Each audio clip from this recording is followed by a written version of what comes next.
Alrighty, so my speech is on the effects and preservation of kelp forest ecosystems, net primary productivity, and biodiversity by top-down regulation of sea otter populations. I'm aware those sound like a whole bunch of really important fancy ecology words, but I promise I will explain everything in the moments to come.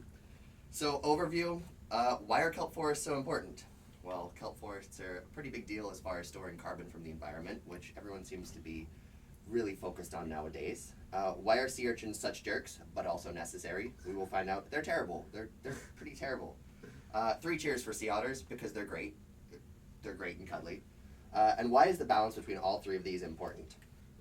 Trophic levels, top-down regulation, other ecology words, and some strategies for improving and reestablishing kelp forest ecosystems around the world.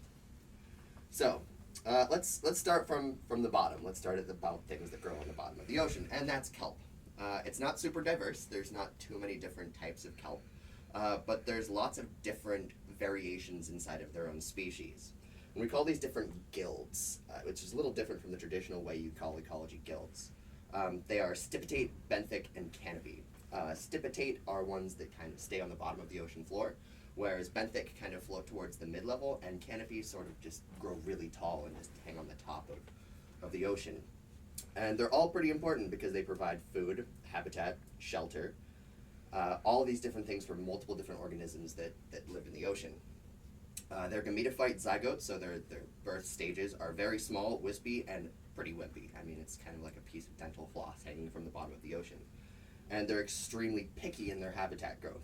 You won't find kelp forests just sort of anywhere.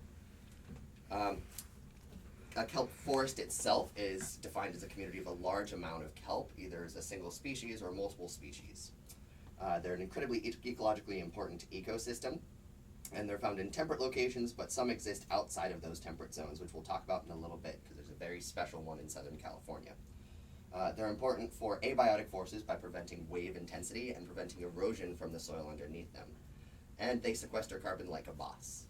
Kelp is extremely dense in its carbon. And obviously we don't want carbon in the atmosphere, that whole problem. So we talk about sea urchins. Why do we talk about sea urchins? Because they're kelp's arch nemesis. Sea urchins are terrible for kelp. They are echinoid consumers of kelp wastes. They are normally not a jerk unless there's no predators around. And they transition, when there's no predators around, from a detritivore, which is something that feeds on the waste of other species, into an active kelp grazer.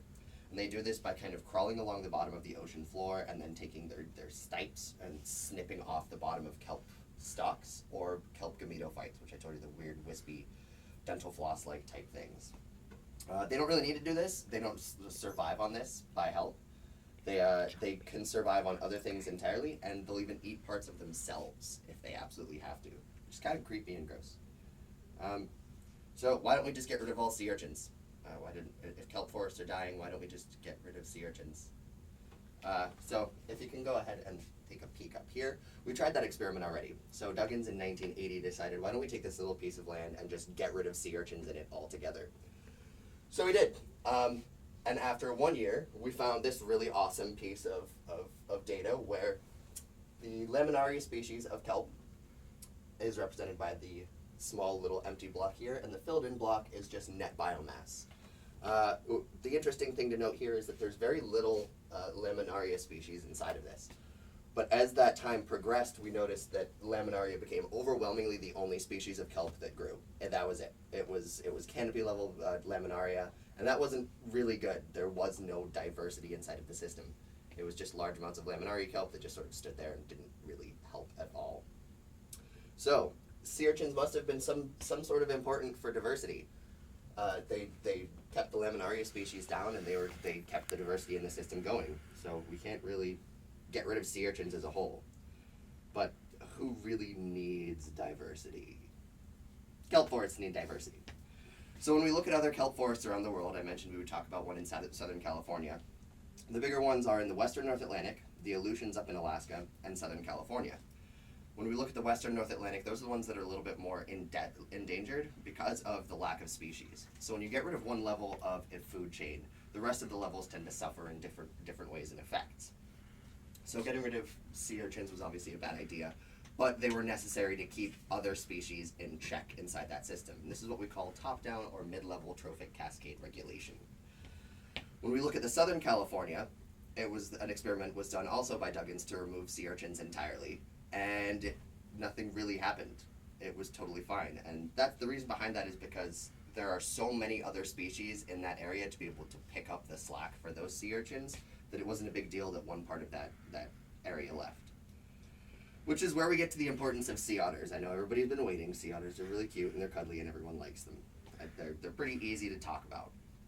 So, some basic information. They're a sea mammal, they're carnivorous, they're a predator, and they use canopy kelp to kind of rest on and relax. That whole experiment was done of the importance of resting grounds by Duggins, again, in 1979. And they were hunted nearly to extinction.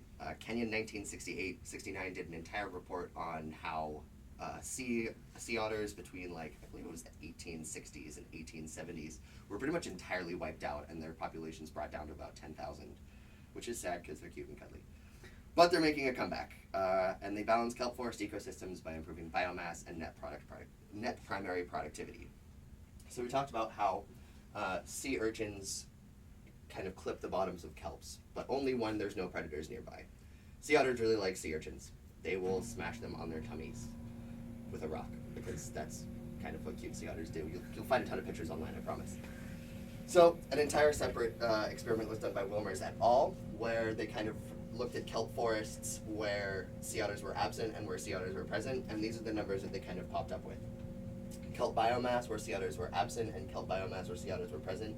You can see a 10 times increase in kelp biomass, which is storing carbon, which is removing carbon from the atmosphere, which is keeping carbon dioxide out of the ozone, which is doing all that really awesome stuff that we like to talk about in environmental sciences.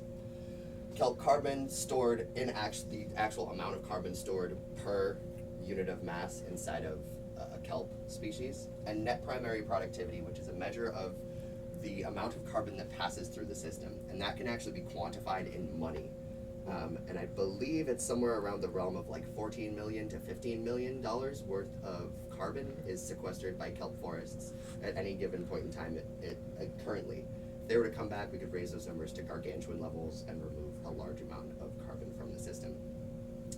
So overall, pretty much sea otters are there to regulate the entire system from the top to the bottom.